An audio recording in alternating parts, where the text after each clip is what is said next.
all these years, trillions of dollars have been spent by the Arab side in basically frying the Western mind. It's been a very long-standing, very shrewdly calibrated, hugely financed, very, very effective onslaught on the Western mind, particularly through the universities, but through the other institutions. And it's worked. We're looking at, 3-4 decades of this to hijack the narrative, as it's called. And Israel did virtually nothing during this period. And the answer, when I used to question this, was, first of all, well, who are you to tell us? I mean, the Israeli arrogance, I'm afraid, gets in the way of a lot of stuff. And then they would say, well, we have real wars to fight. Now, I have some sympathy with that. They clearly have real wars to fight. And consequently, you have to cut them some slack because, they are preoccupied by the actual war, by military war or by terrorism. But the real reason why they didn't, it seems to me, they didn't engage in this hugely important war of delegitimization. And the real reason is that they thought it wasn't worth it because they would say, look, you're dealing with Britain after what it did to us in pre-Israel Palestine? Europe, the graveyard of our people? You're expecting us to make a difference? We're up against, a level of Jew hatred, profound anti-Semitism, which is in the culture in the West. You can't possibly make a dent in that. There's nothing we can say that can affect that. And this is, to put it mildly, a missed opportunity.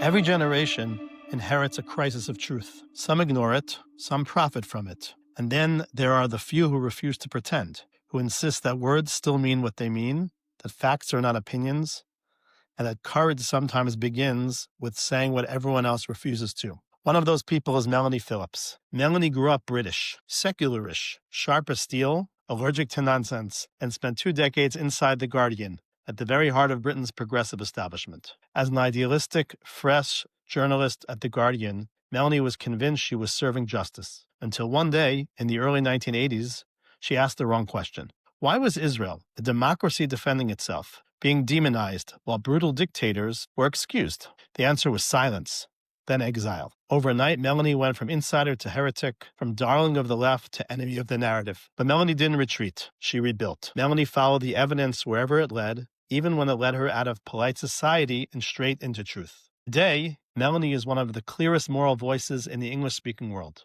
a columnist for the Times of London, a fierce defender of Western civilization, and the author of a powerful new book, The Builder's Stone, How Jews and Christians Built the West, and Why Only They Can Save It. It's a book about the architecture of civilization, how law, reason, and faith were quarried from the same sacred source, and how abandoning that heritage is destroying us from within.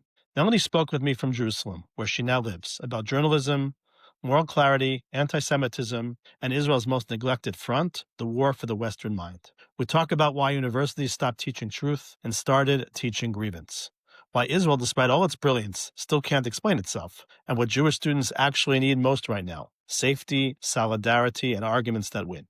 It's not a despairing conversation, it's a map. A conversation about how to stay sane in an upside-down world, and how to fight for truth when truth no longer fights for itself. This is J100. I'm David M. Cohen, and this is my conversation with Melanie Phillips. So, if you don't mind, maybe just share with our audience a little bit, just in your own words, kind of who you are. Like, just maybe just introduce yourself a little bit in a few words. That would be great. Okay. Well, I'm a British journalist. I was born and raised in Britain.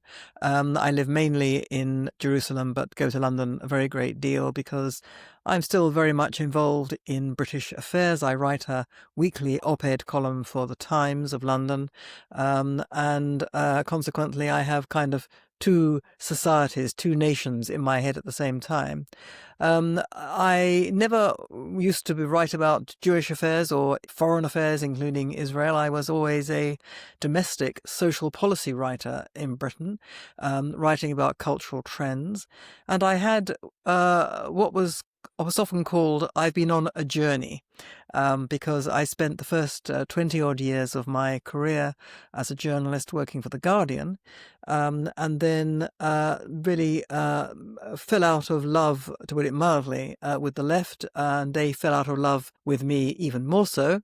And I moved to what they would call right-wing papers, and I would just call sane and realistic newspapers.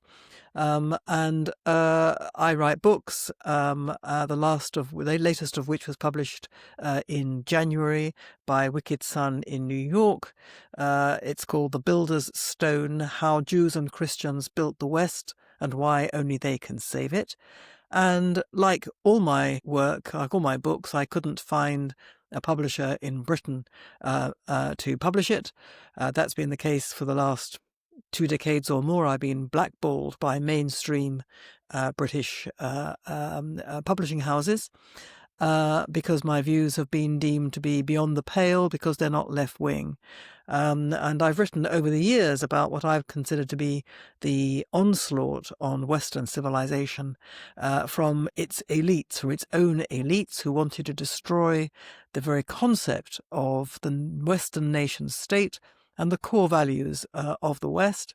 And for that reason, I was kind of cast into utmost exile by the cultural world in Britain long before the word cancelled was ever invented. And now I'm mainly in Israel. I write and broadcast a great deal about Jewish matters, especially in the last couple of years when, I'm sure we'll talk about this, we've been consumed by what's happening to Israel and the Jewish world. But I cover really a much wider canvas. Incredible. Thank you for that. I think we're going to spend the rest of the podcast unpacking all that you just said from beginning to end. So that's incredible. So let's peel the curtain back. Let's go back to your childhood, if we may, in Britain. Let's talk a little bit just about your upbringing, your influences. Just share a little bit about your early childhood years and your, I guess, call high school, college, education. Yeah. Well, I was born in 1951, and I was born into what was a fairly typical British Jewish family of that time. It was, my grandparents and great-grandparents had immigrated to Britain around the turn of the 20th century from Poland and Belarus. And my parents belonged to an Orthodox synagogue, but we were not Shomer Shabbat. We were not tremendously observant. We went to the synagogue only on the high holy days, i.e. 3 times a year. I had a rudimentary Jewish education, Sunday morning cheder, Sunday morning Hebrew school, as it were. And I grew up, in a family which wasn't particularly Zionistic. The general view was, we had a kind of Palestine, whatever it was called in those days, but basically a Jewish National Fund, that was what it was, a Jewish National Fund collection box in our kitchen. And Israel was great for other kinds of Jews who came from less fortunate countries than Britain, because it was, and I realize that I may be treading on toes, but for us, Britain was the golden Medina. Okay. And didn't come up against much anti-Semitism, a little bit, but it was very much in those days consigned to the fringes. It was regarded with great social disfavor. People were considered to be basically, bizarre and horrible, and to be shunned if they went in for that kind of insult to Jews. And I was brought up, I was educated in non-Jewish schools, and went to Oxford University, where I read English literature and kind of fell into journalism, and found my way fairly quickly to The Guardian, where I spent the best part of 20 years. The first, I think, 3 years of which were very happy. The rest was terrible. But it took me a very long time to extricate myself both from the Guardian and from the left, because that's how I was brought up. In my family, it would have been considered unthinkable to have voted anything other than for the Labour Party. My parents were very modest people. They didn't have any education really at all, and they believed, that we had a kind of duty. It wasn't even a duty; it was unthinkable not to be on the left-wing side of politics, because that's where the little people were represented, and the other side was representing, in my family's view, the boss class, which we weren't. Not that different from Democrats versus Republicans in America. Exactly. And back in the day, it's a whole new universe in the last 25, 30 years. But, previously, it's fascinating to me. I mean, you were receiving awards for journalism before, like basically when I was born. I was born in the early 1970s. Oh, so no, you make me feel so old. Dear, oh dear. You said how old you were. I'm joking, but there's really so much to learn from you. I think it's interesting as well. I've had some interaction with British Jews over the years in many different contexts, and it was communicated to me, I think, what you're sharing, that coming from the United States, New York, where I reside, it was eye-opening to me that kind of traditional British Jewry was actually quite liberal and quite kind of supportive of even, I'll call, liberal policies in Israel in terms of like sensitivity to the Palestinian plight, so on and so forth. I actually found that like there were times in my previous career, I was a rabbi, and I actually had interviewed for some positions in United Synagogue, and I was kind of warned, like, you can't really speak politically about Israel the way that you would in America here in England. So I just thought of that as you were mentioning the way you grew up, which is kind of very shocking and very eye-opening to me. So it's a kind of very interesting kind of understand the that cultural milieu, that background. Well, yeah, I mean, unfortunately, there is an unfortunate history in Britain with the Jewish community. It goes back a very, very long way. In the hundreds of years ago, in the 12th century, they were thrown out. And before that, they were persecuted and, murdered in great number. And they were let back by Oliver Cromwell, who was the right kind of Christian, who, was, he belonged to the Puritan wing of Christianity, which was scripturally faithful and admired and loved the Old Testament and the Jews as they saw it. And he brought the Jews back. But nevertheless, the Jews, when they came back, since then, they've considered themselves to be in Britain on sufferance, even though they will certainly assert indignantly they are as British as anybody else. But nevertheless, there's always this really quite fundamental and endemic nervousness in British Jews. Don't rock the boat. Keep your head below the parapet. Don't draw attention to your Jewishness, because that will create anti-Semitism. Never stand up for yourself in public. Always, when you're dealing with the government, if you want to make a protest, you do it in private. You go through the back door. You go and see them quietly. Therefore, you have influence, and therefore you don't draw attention to yourself. And therefore, you reduce anti-Semitism. Well, I have to say, that went well, didn't it? Looking at the parlous state that they're in now. Right. So in those early years at The Guardian, so the first 3 years, I think you said, were wonderful. After that, not as much. What kind of began to irk you, not sit well with you? Kind of describe for us a little bit that metamorphosis, that evolution of understanding. Yeah, well, in fact, it was quite a traumatic shock that happened to me in 1982. It was in the context of the Lebanon War. I was a very different person then. You have to understand, I knew very little about Israel. I wasn't really paying attention to it.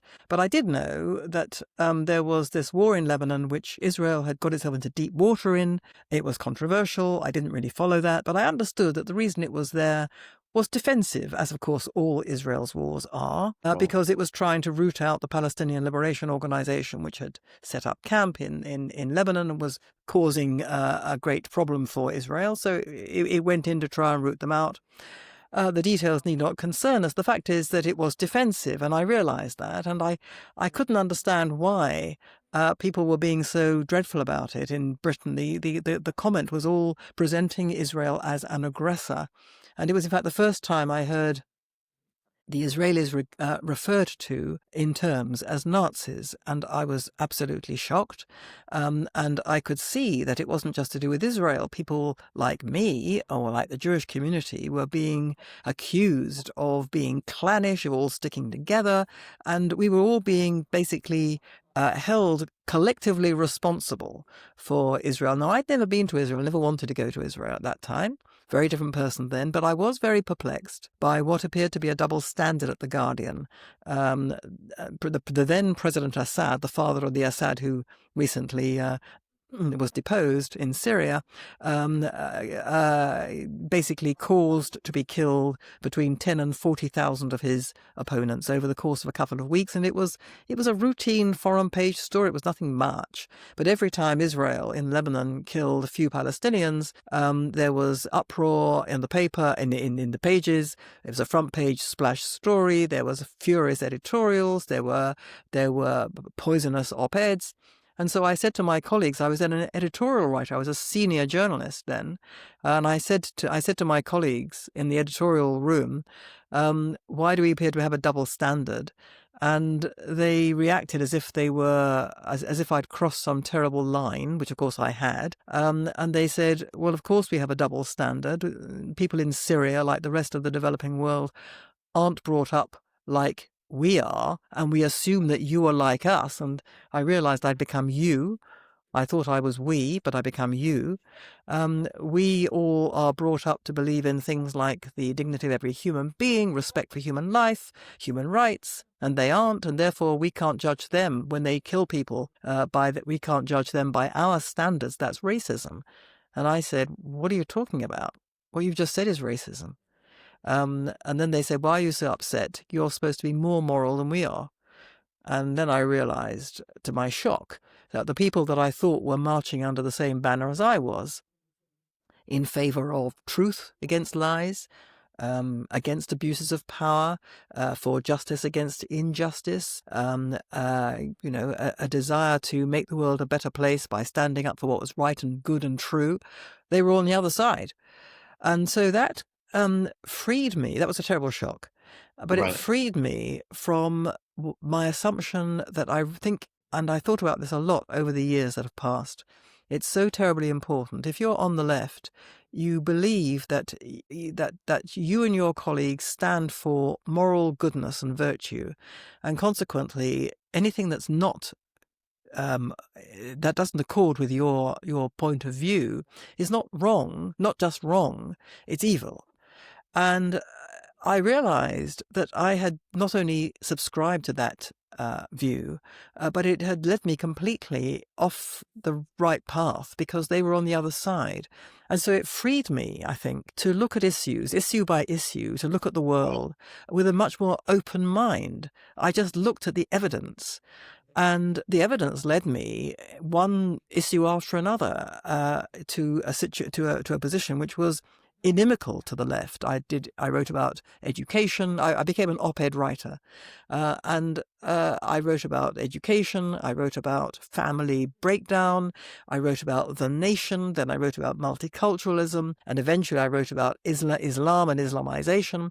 And on every single one of those issues and more, the left behaved as if I had gone. They said, "You have gone mad, and you have become right wing, and then very right wing, and then ultra right wing, and then fascist, and then Nazi, and then insane." And then I became a Zionist in their view, and then I became a warmongering Zionist Likudnik Jew because I stood up for the fact that Israel was defending itself correctly and justly, and people were hurling insults at it, which were demonizing it based on lies. For that, I was a warmongering Likudnik Zionist Jew, and I was also insane.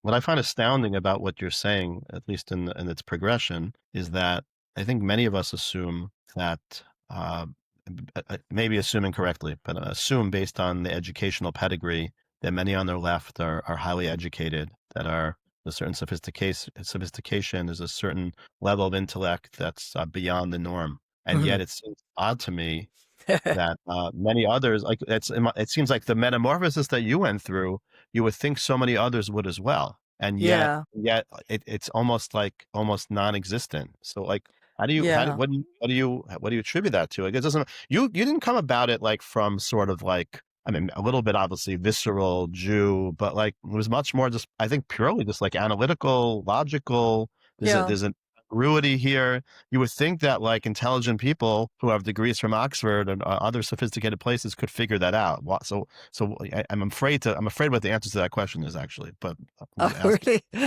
Well, I mean, although my parents weren't observant in the traditional way, and although they were very uneducated, both Jewishly and non-Jewishly, they had, especially my mother, had an absolutely unbending, a Jewish moral spine, a belief in what was doing the right thing, and in absolute integrity in how you approach the world. And that's how I was brought up. So that's one reason for it. Um, Another was that, this may sound a bit fanciful, but I've thought about this quite a lot, and I believe it to be, I think there is something in it. Um, when I look at my left-wing former colleagues, and when I looked at them at that time and subsequently, um, they're all very frightened. They seem very confident, obviously. And as you say, they are very intelligent.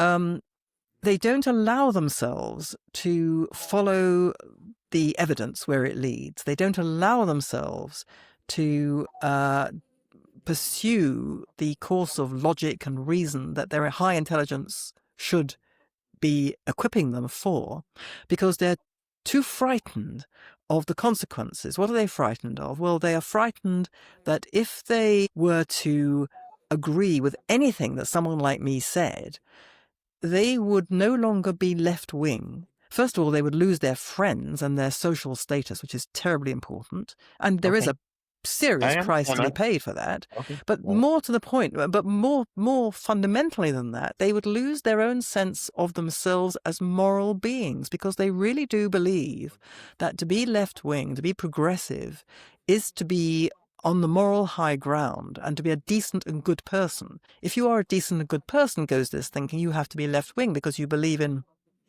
good things.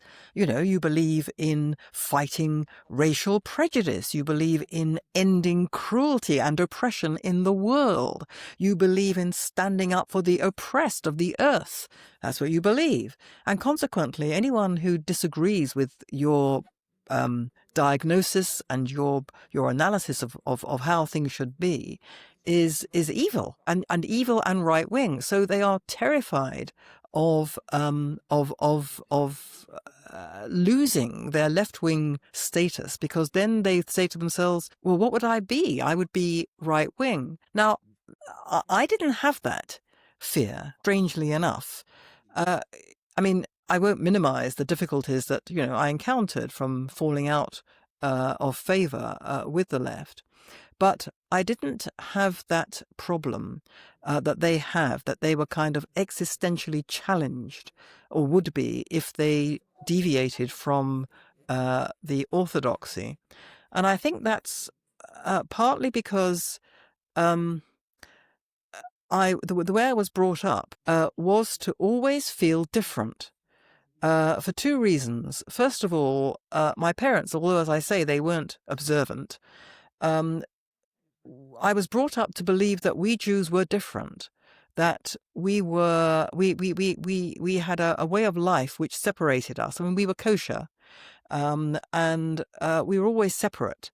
And I was very much aware of the fact that we were not part of the herd, and that was fine. And, that we had our own community, and that was good because we believed in the things that that community stood for, as being good things, even though we didn't know very much about them.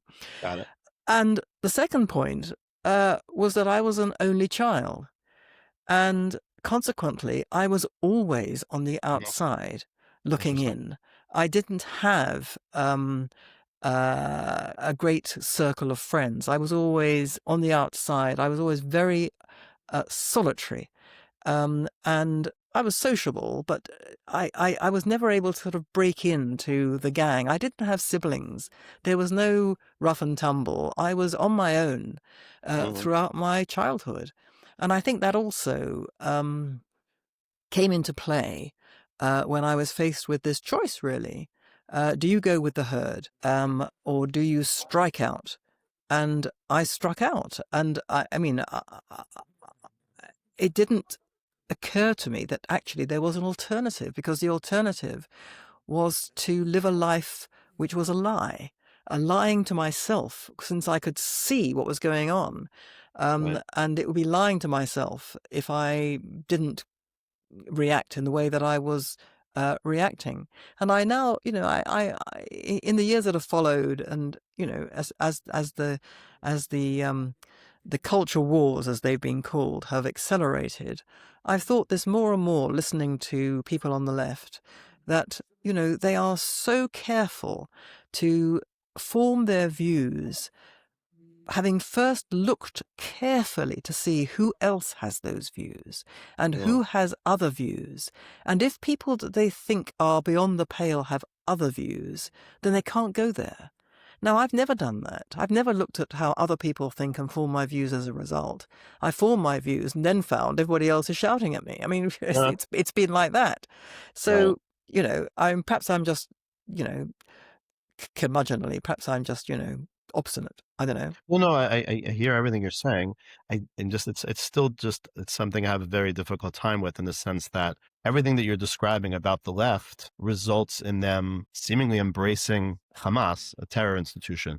How does that feel? How does that fit into their entire, we'll call Weltanschauung, or their construct of their goodness, and they're looking out, they support terrorism? How do you get to such an extreme moral depravity when that's your value system is antithetical to that? How does that work? Well, it's the left that talks about something called cognitive dissonance, in Mm. which you do something which is, is sort of not just inexplicable, but you kind of divide up your brain so that one part of your brain acts in the complete contradiction of the other part of your brain.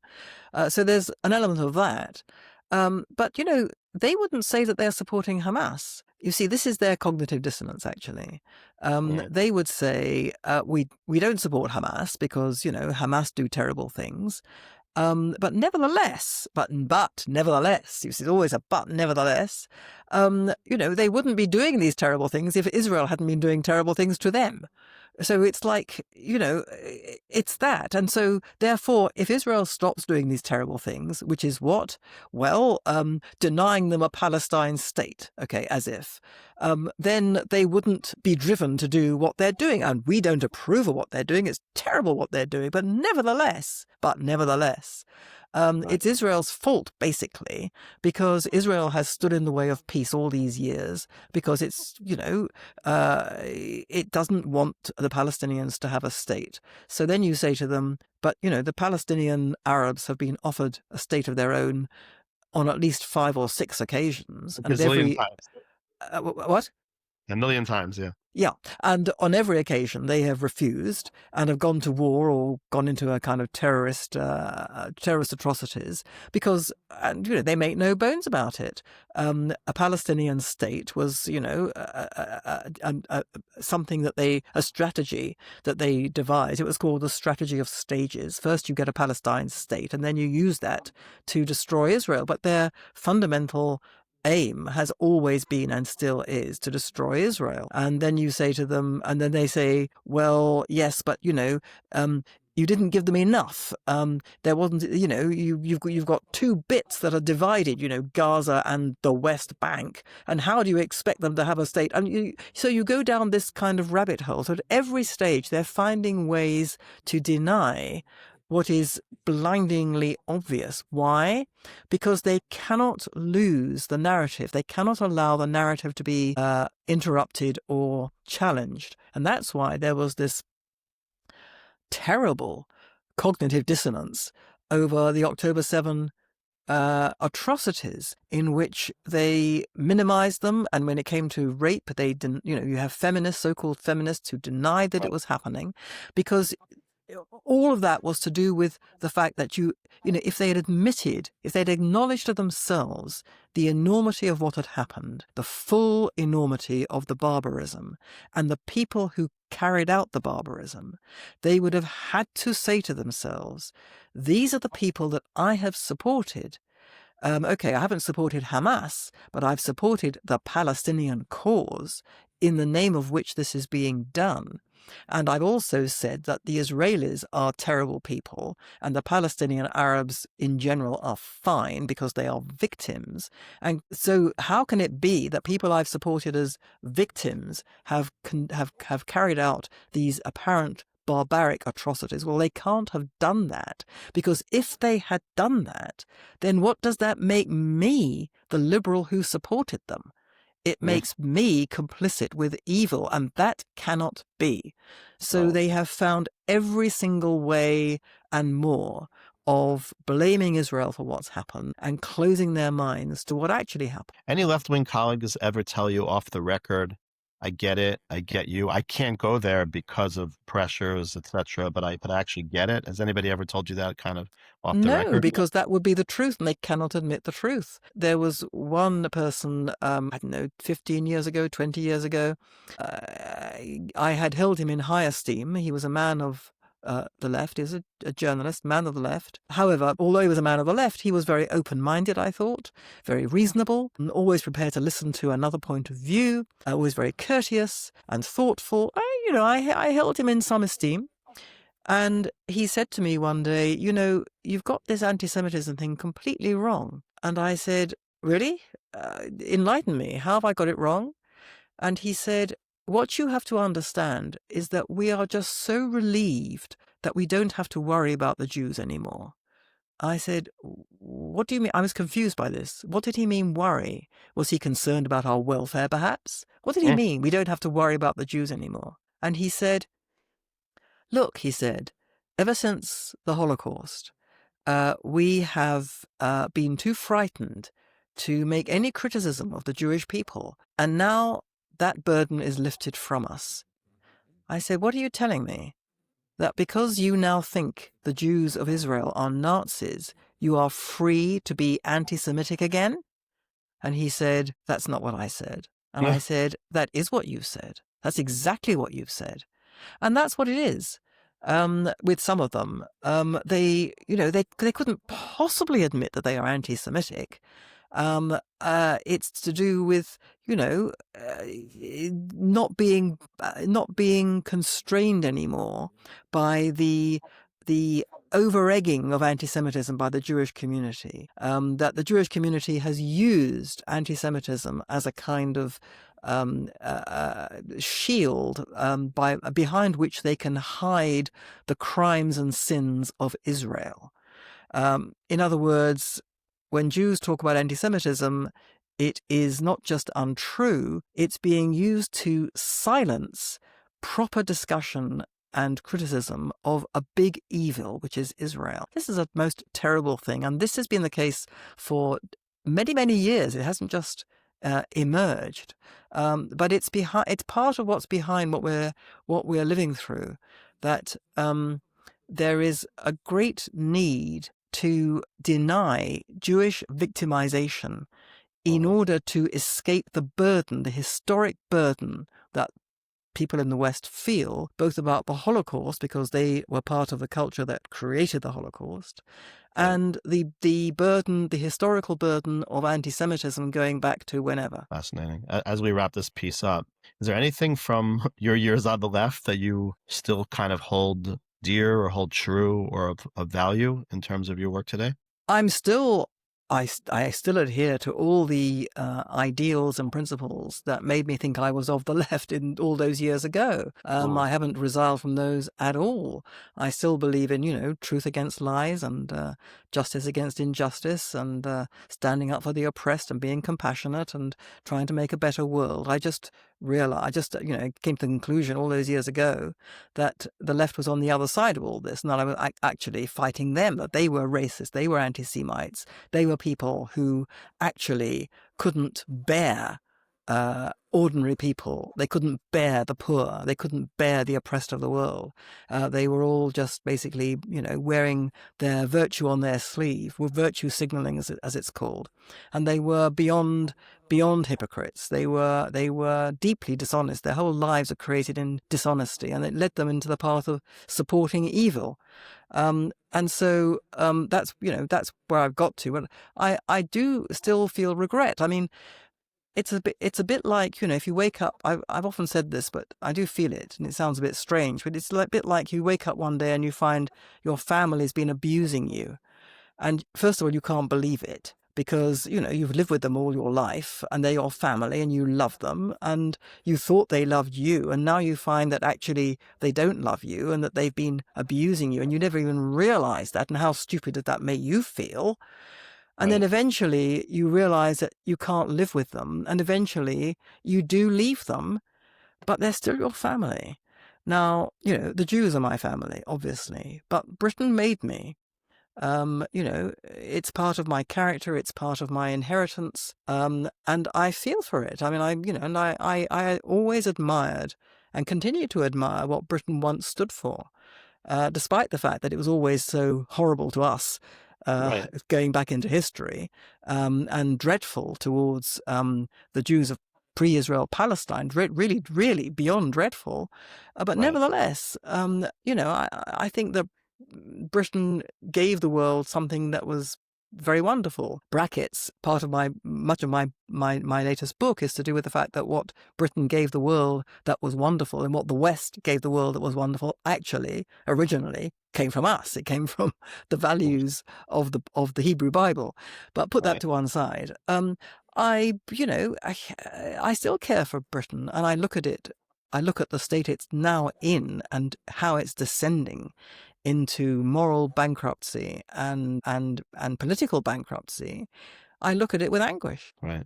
Very poignant what you just said. I'm gonna pivot us now a little bit. I want to talk a little bit just about journalism, the role of journalists in general, and then I want to, of course, talk about October 7th and beyond in terms of Israel, where we are today. So let's. You mentioned earlier that you kind of fell into being a journalist. Maybe that's a good place just to kind of open up the discussion about journalism. What does it mean to fall into being a journalism? Well, I didn't set out to be a journalist. I didn't do journalism. I didn't do any journalism at university. I didn't write for the university newspapers, and I held journalists in quite a lot of contempt, actually. I fell into it because, I applied for all kinds of things. I wasn't sure what I wanted to do. And I got a place on what was then a very prestigious and very difficult to get into journalist training scheme in the days when journalists were actually trained on the job. And I thought, you don't mean like today where everybody on social media is a journalist. That's not what you mean. Absolutely not. They're absolutely not journalists. That's the trouble. But anyway, I was trained in the old-fashioned way, and I thought, this is an opportunity I can't turn down, and so I became a journalist. I was like an accidental journalist. But it's been my life. I can't imagine doing anything else, quite honestly. But journalism has fallen into a terrible, terrible situation for all kinds of reasons. But I think that the crucial reason, and I felt that I lived through this, I would say, in the 80s, was that it abolished the idea of objectivity. And this absolutely followed what was going on in the universities. I mean, most journalists are, university trained, they're university educated, and they get all their, all the rubbish in their heads comes out of the universities, basically. The universities are should be the crucible of civilized values and open-mindedness and knowledge and all that sort of stuff. And in fact, it's become the crucible of the opposite, a closing of the mind. That's the battle we're fighting right now on college campuses across the United States. Precisely. But, at some point, whenever it was, the academy, the universities, the intellectual classes decided to abolish the idea of truth, objective truth. And it became absolutely axiomatic that if, anybody who believed there was such a thing as objective truth was either a religious nutcase, and of course all people of religious faith were nutcases, or they were just uneducated and stupid, because everybody sophisticated and educated knew that, of course, there was no such thing as objective truth. Everything was relative. Everything was a matter of opinion. Well, if everything if there's no such thing as truth, there's no such thing as a lie. And consequently, you end up believing the lies because you can't be told it's a lie, because you can just say, as I've been told so many times, it's just your opinion. The fact that, here is the evidence before your eyes. No, it's just your opinion. Right. So that's what was happening in the intellectual circles, and the media fell into that. And I remember I was still at the Guardian, or at the Observer, which the Guardian bought up and became part of the Guardian. And I remember during, it was, I think, the Bosnian War. I remember it became a thing that on the BBC, its correspondent there went on TV and said, something to the effect of, I make no bones about the fact that I am absolutely on the side of the Bosnians versus the Serbs. I think every civilized person should be like that. And the idea that I should be kind of holding the ring neutrally as a journalist between these two sides and reporting in a kind of even-handed fashion, that's dishonest. And this was the great thing in journalism at the time. It was said, this idea of objectivity was a scam. It was a fraud on the public, because we all brought to the journalistic profession our own set of prejudices. So who do we think we were kidding? It was a lie to say that we were being objective and fair, because we were just all basically on one side or the other. And so it was honest to say so and to be on that side. Well, this was just ridiculous and just terrible, because, okay, we're all creatures of prior opinions, but, as a journalist, you should be trained to put that to one side and to aim for fairness and balance and putting the other point of view, and not allowing your thought process to be totally colonized by one view rather than the other, not least because you often get it wrong. Often the fact, the evidence is on the other side, and you have to balance it out. And consequently, journalism just took a complete dive in kind of moral and professional terms. It stopped telling the truth because it no longer believed there was a truth to be told. Everything was simply a matter of opinion. And that's kind of where we've got to, big time It's a at the moment. cesspool today. I mean, I don't know how else to say it. And it's a very complex, I'm in this space. It's super complicated. Like, where do we go from here? How do we even fix this, or even try to fix this? I don't even know what to do with it. It's just a mess. Yeah, there is no easy answer to this question of what we all do about all this, to put it mildly. But we just have to keep saying what is nevertheless true, that there is a truth. And we have to find ways of telling people that they may believe that they are fighting the good fight, but actually they're producing a lie. And here is the evidence that it's a lie. We've seen this just today. The Bild newspaper in Germany has produced photographic and other evidence of what anyone with eyes to see could have seen for the last 22 months, that the media, Western media, has been channeling Hamas propaganda. And the point is that it's been producing reports or reporting and broadcasting information on the basis that it's been produced in good faith. But it hasn't been produced in good faith, and most of them know it's not been produced in good faith. It's been produced by people in Gaza who are either Hamas or Hamas sympathizers. I mean, you'd have to be seriously cognitively challenged not to realize this, but apparently people didn't realize this, and so the public was never told that any of this was the case. And so this is absolutely what I mean, sort of talking about that journalists will say, well, it's not for us to say that Hamas is telling a lie. I mean, Israel tells lies. So, what's the difference? Well, there is a big difference, because first of all, Israel doesn't normally tell lies like that. It may not tell all the truth, the whole truth, and it may sometimes pull the wool over your eyes. But basically, you can rely on it to be truthful, just in the same way you can rely on basically, British government or the American government to be reasonably truthful. Now, as opposed to Hamas, in which every single thing is a lie, because they work to a completely different standard. of morality and reason, really, than the rest of us. So, journalists, I've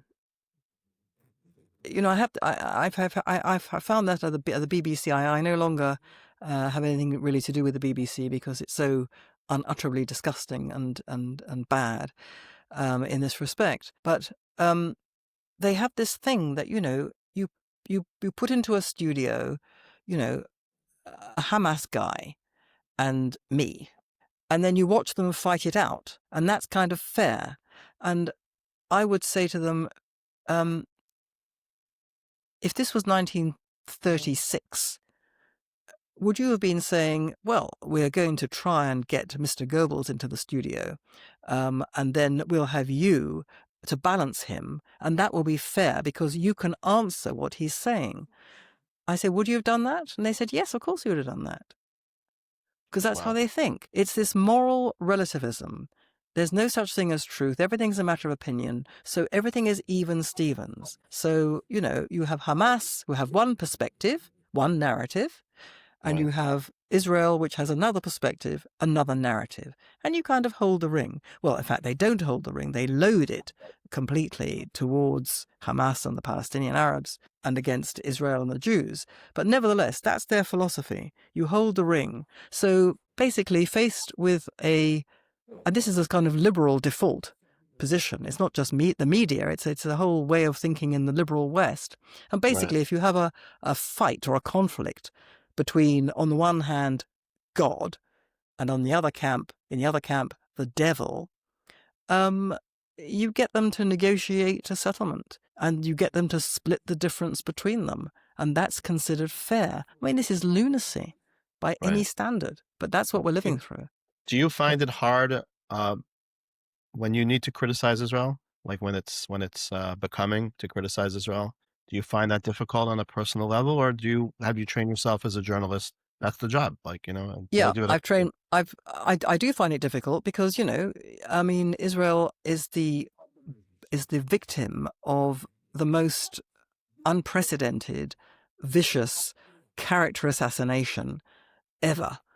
And one treatment that's applied to no other country, cause, or people on earth. And consequently, you don't want to add to that. But nevertheless, yes, I do criticize it. I mean, I criticize, for example, the way in which it doesn't make its own case. I criticize that was my next question, actually. Exactly that case. Why is Israel seemingly such a sophisticated, technologically advanced country have such difficulty with what we call hasbara, with the ability to kind of communicate effectively their position, their moral position? I'll just add also that I know many IDF soldiers personally, and these are the most exemplary, incredible human beings on the face of the earth. Like, why are we unable to kind of communicate, to the world at large that IDF soldiers go to the ends of the earth not to harm, quote unquote, innocent people? Why is it so difficult? Well, fundamentally, Israel's governments, going back to whenever, have never taken this seriously. Even though the evidence has been increasing over the years that they are in a cognitive war being waged against Israel. I mean, Prime Minister Netanyahu now says the Eighth Front. Now he's a little bit more outwardly. Well, big deal. He thinks that he alone can actually fight the good fight when it comes to PR. This is ridiculous. I mean, after 22 months of this, he says there's an Eighth Front. I mean, where have they been all these years? And I've spoken to various Israelis over the years, saying, what on earth? Why on earth aren't you doing anything? As far as I understand it, they don't even have a director of the office in the Prime Minister's office that supposed to deal with they did for a month or two when the war started, right? Unofficially, and then he disappeared. He disappeared, and they haven't got one. I mean, can you imagine? So all these years, trillions of dollars have been spent by the Arab side in basically frying the Western mind. It's been a very long-standing, very shrewdly calibrated, hugely financed, very, very effective onslaught on the Western mind, particularly through the universities, but through the other institutions, and it's worked. We're looking at 3-4 decades of this to hijack the narrative, as it's called. And Israel did virtually nothing during this period. And the answer, when I used to question this, was, first of all, well, who are you to tell us? I mean, the Israeli arrogance, I'm afraid, gets in the way of a lot of stuff. And then they would say, well, we have real wars to fight. Now, I have some sympathy with that. They clearly have real wars to fight. And consequently, you have to cut them some slack because, they are preoccupied by the actual war, by military war or by terrorism. But the real reason why they didn't, it seems to me, they didn't engage in this hugely important war of delegitimization, which they are now realizing is having real effects, as you've got Israelis being turned away from sporting events, being turned away from restaurants, being attacked, they can see what's happening now on the ground. And the real reason is that they thought it wasn't worth it, because they would say, look, you're dealing with Britain after what it did to us in pre-Israel Palestine? Europe, the graveyard of our people? You're expecting us to make a difference? We're up against, a level of Jew hatred, profound anti-Semitism, which is in the culture in the West. It can't possibly make a dent in that. There's nothing we can say that can affect that. And to which I would say, but you're completely wrong. I mean, I can only speak about Britain. But in my view, most people in Britain just know nothing about Israel. Most people in Britain have never met a Jew. There are 66 million people in Britain, and there are something like 280,000 identifying Jews. Most people never met a Jew. They don't know what Judaism is, and they certainly don't know what Israel is, and they don't know anything about the history of the Middle East. They have not a clue about anything, because you're not telling them.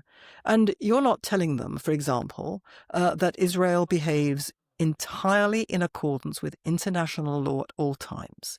You're not telling them that when the British government says, as it has done and still does, Israel is in illegal occupation in the West Bank and Gaza. I mean, is Israel in Gaza? I mean, Israel came out of Gaza in 2005. But anyway, you don't say up front to the British government in public, you're completely wrong. Israel is behaving entirely in accordance with international law, and here is the evidence. Why don't you say this? And the reply was always, well, it's not worth it because nobody will listen. And I would say to them, but you don't understand the British. The British are people who, it's in their DNA, the idea of fair play, the idea of justice, the idea of fairness, the idea of law. And they've been told over and over again, month in, month out, day in, day out, with no counter story being told. They've been told that Israel's on the wrong side of all those things that they most deeply care about.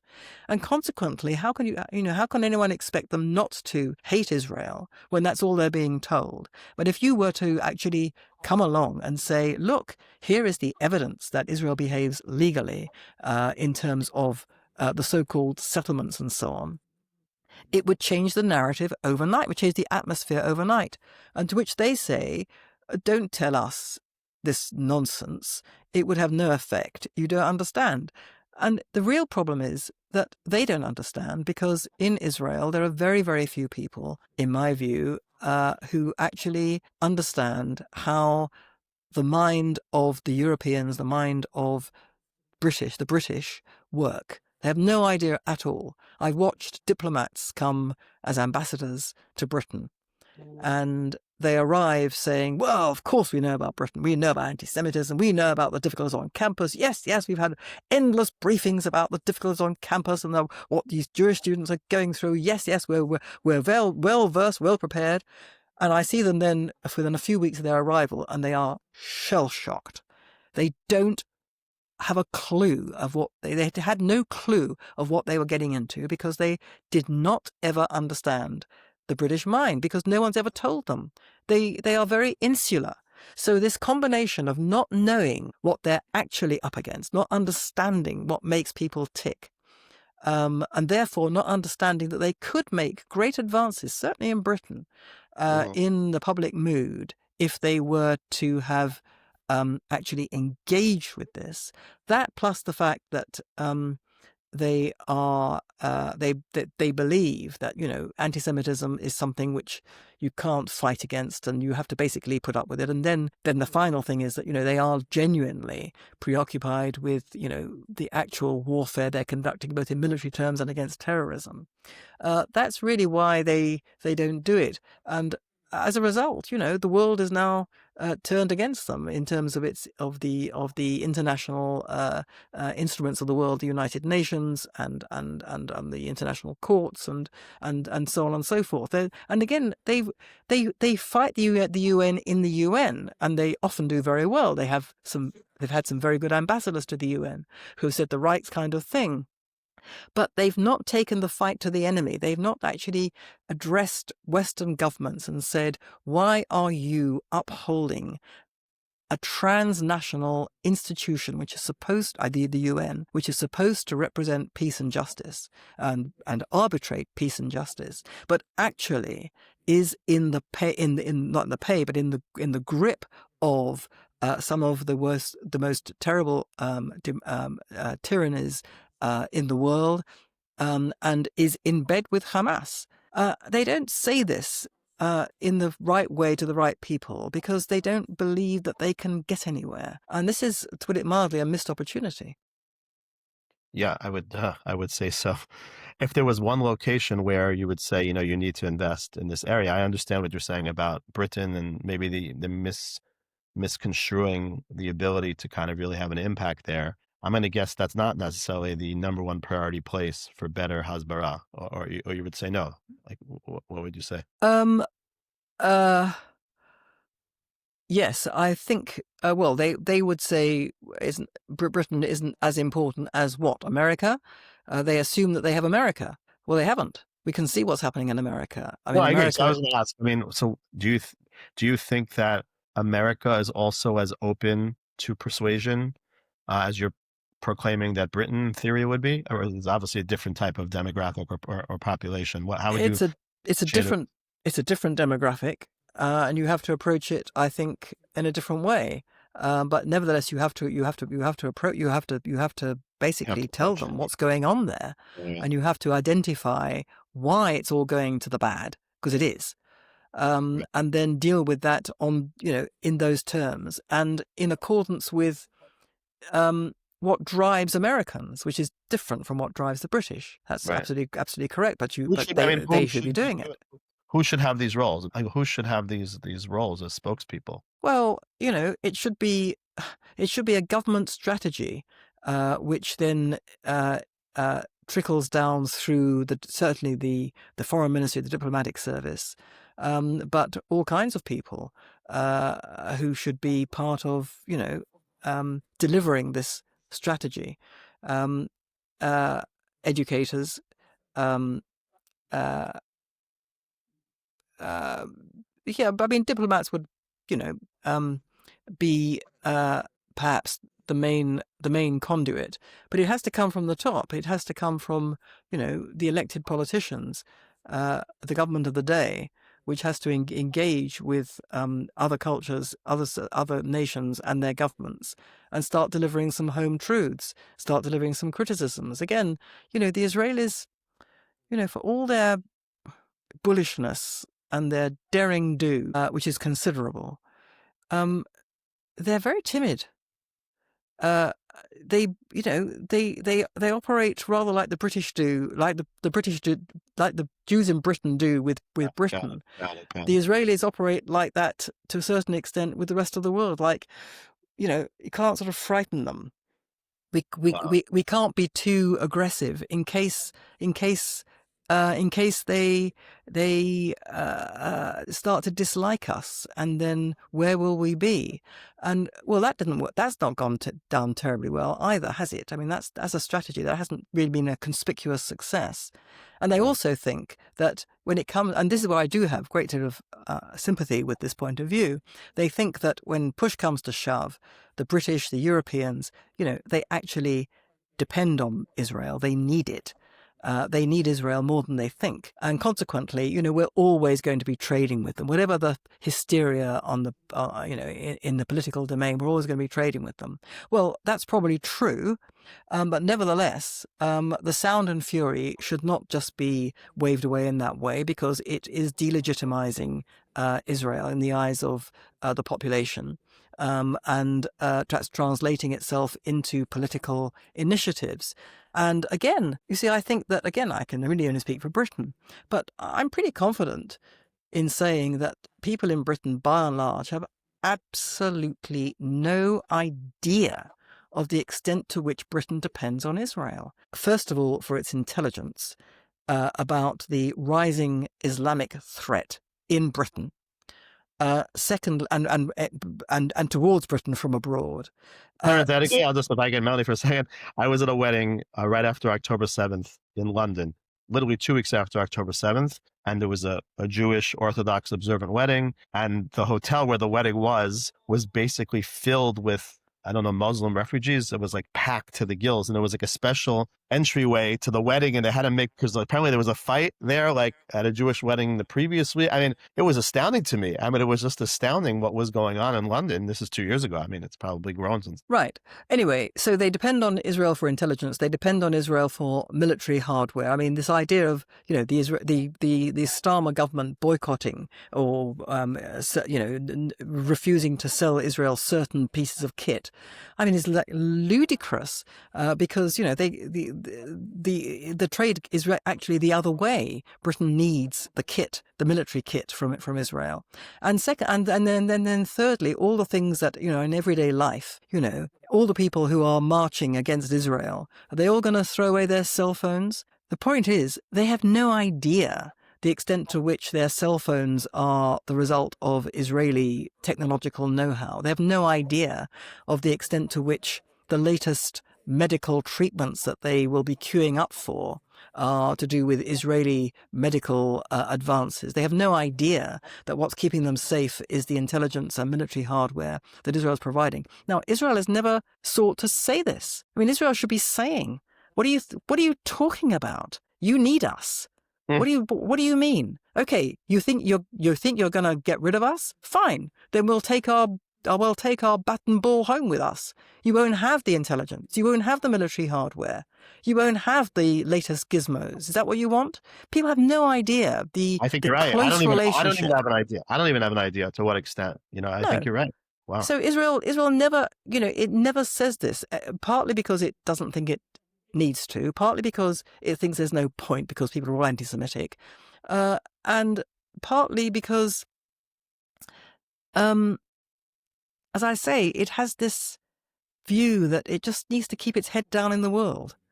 And so, it will certainly speak about, the great things we're doing with these natural disasters that happen. The Israelis are first there, and we're looking after people in Africa who are starving, or whatever. Okay, they will boast about that, but when it comes to pointing out the hard truths to their Western so-called allies, that their Western so-called allies actually need Israeli know-how, they just don't do it. And again, I think that would make quite a big difference. And again, it is this Jewish thing, we can't sort of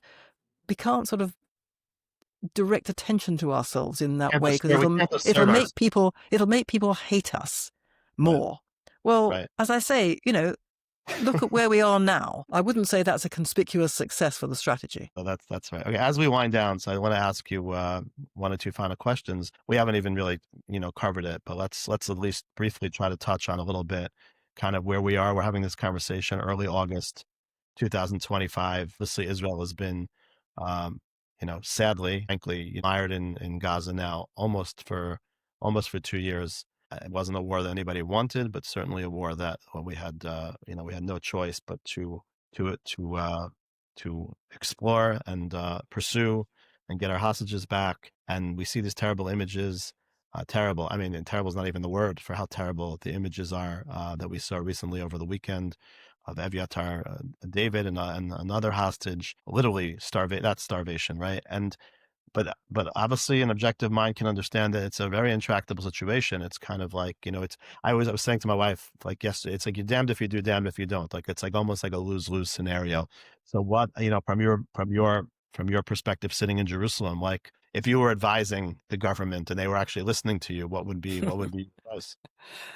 I couldn't possibly answer that in those terms because, first of all, I haven't got a clue, and none of us has a clue about what's actually going on. We think we know some of it.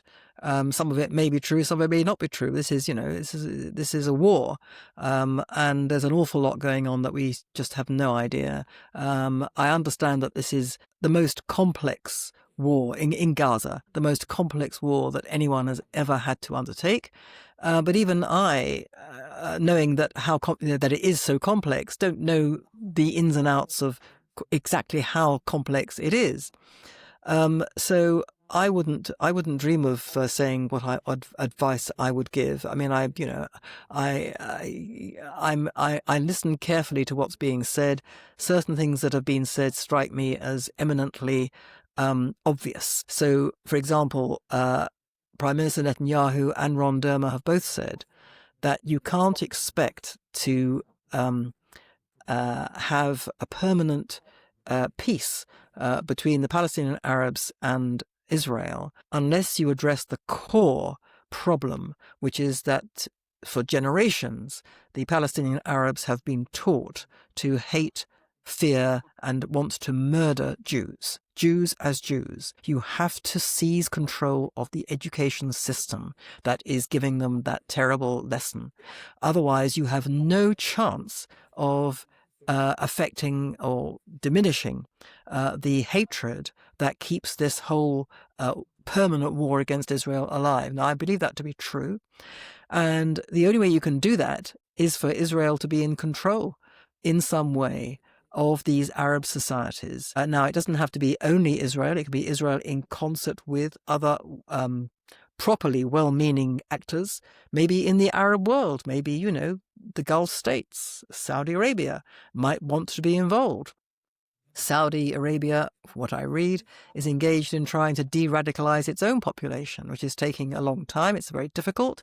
And again, I would not suggest for a moment that one should place one's trust in Saudi Arabia or anybody. But nevertheless, you can see that, it's possible to envisage some sort of arrangement by which this could be done. And it's essential that it must be done. What that would look like in terms of who controls Gaza is another matter. I wouldn't dream of saying that. But what does strike me as an outside observer, not knowing more than I'm reading and what you're reading, what we're all reading, is that this whole 22-month war has been prolonged to the extent that it has by various factors, one of which, an important part of which, was the Biden administration, which wanted to tie Israel down because it basically wanted Israel not to win this. It wanted... Kamala saw the maps, right? Exactly. Yeah. So, but even now, when, the Trump administration is obviously quite different, I believe President Trump is, deeply and genuinely not just a sympathizer, but a passionate sympathizer with Israel and the Jews. But he has certain, let's put it this way, psychological quirks which get in the way of a successful realization of his desire to help Israel. And one of those quirks is his belief that everything is a potential deal. Every conflict is basically a deal that, he can manage. He's come up against that the absurdity of that he's come up against in Russia. He's now realizing that is not possible with President Putin, but he still believes it's possible in the Middle East, and he still believes, apparently, that Qatar is a good friend of America, a friend of the West, and an honest broker and a genuinely good interlocutor in this terrible war between Israel and the Hamas. Now, this is a terrible, terrible mistake. Qatar is not an honest broker. It is not an appropriate interlocutor. Qatar is Hamas. Qatar sponsors Hamas. It nourishes Hamas. It hides and shelters in Doha the main actors in Hamas's leadership. Say Hamas in suits, right? Hamas in suits. That's the description. So the idea that Qatar has been the honest broker in these 22 months of negotiated ceasefires has meant that every single one of those negotiations has been an absolute farce. And it's not surprising that, the war has carried on because the hostages are still there. What should have happened on October the 8th, in my view, and it could happen even now, is for America to say to Qatar, okay, the game is up. Unless the hostages are brought out today, you are out of here. We're out of your airbase, and you're out of here. We will treat you as a pariah. And furthermore, we will now set in train moves to extradite all these guys who you are sheltering. And, get tough with Qatar. Instead, they're treating Qatar as a friend and honest broker. Now, this is perplexing, to put it mildly. And it's just not possible for this thing to be brought to an end in a way which defeats Hamas as a military and governing force and sets the path to permanent peace with justice in this region. It's not possible to do that unless Qatar is thrown overboard. You can't be dealing toughly with Qatar and also taking presidential airplanes at the same time. It just doesn't work. Yeah. So this worries me greatly, and this is what I would say. If I was invited into the council of the White House, that's what I would say to them. This is ridiculous. You, President Trump, want to go down in history as, the president who made peace rather than war, who solved this apparently intractable problem of the Middle East. Absolutely. You can do it. You can do it. It's in your hands. You can do it. You can end this war tonight by doing this with Qatar. That's what I would say. Yeah, I hear that. Any chance you think that could ever happen? What, that I'd be invited into the White House to tell them this? No, that America will get tougher with Qatar.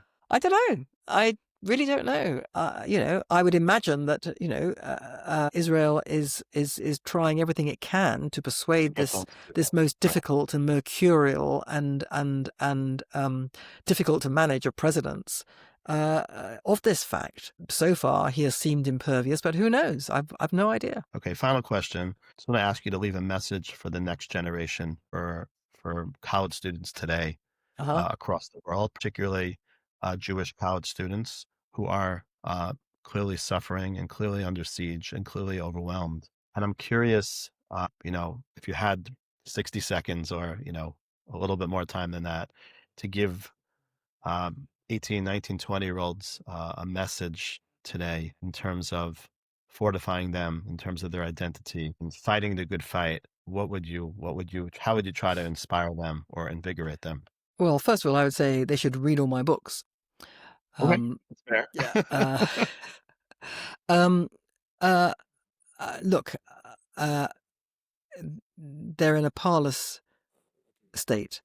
And it's easy for me to say that they should stand up for what they are and not be afraid, and to not be cowed in any way. It's very easy for someone like me to say that. It's very difficult to do if you are actually in it. And, you're negotiating step by step all these very difficult situations, both socially. What do you say to your alleged friends when they're calling you child killers? What do you do when you are up against faculty, which is saying that Israel is committing genocide and all this nonsense? What do you do? And, there are certainly people in Israel, many people in Israel, who would say, well, they shouldn't be there. They should be here because there is no way that they can be expected to fight this. And, I have every sympathy with students who are in this position who keep their heads down. I've met many students now who say, look, the way I'm going to get through this is that I just don't say anything. I keep my head down. I have, the friends that I have in the Jewish society, whatever it is, if people say bad things to me or in my presence, I just don't react. I just don't react. Now, I'm not going to turn around and say to them, that's wrong. You should be standing up and doing this, because these are individuals in these hideously difficult situations. And people, the first duty of a Jewish student in these situations, is to be safe, to look after themselves as much as they can and to keep themselves safe. That's absolutely the first duty. But then beyond that, to work together with each other in ways that they can devise to put truth into the public domain, to fight the fights that can be, the battles that can be fought, to enlist others in their support. These things they can all do together, and to do that they have to believe. But to do that they have to believe in themselves as Jews, and also, crucially, they have to believe in the justice of Israel's cause. Now, what worries me is that even in the Jewish community, which is broadly on side, which is broadly sympathetic to Israel, which, understands that Israel is up against the forces that it's up against.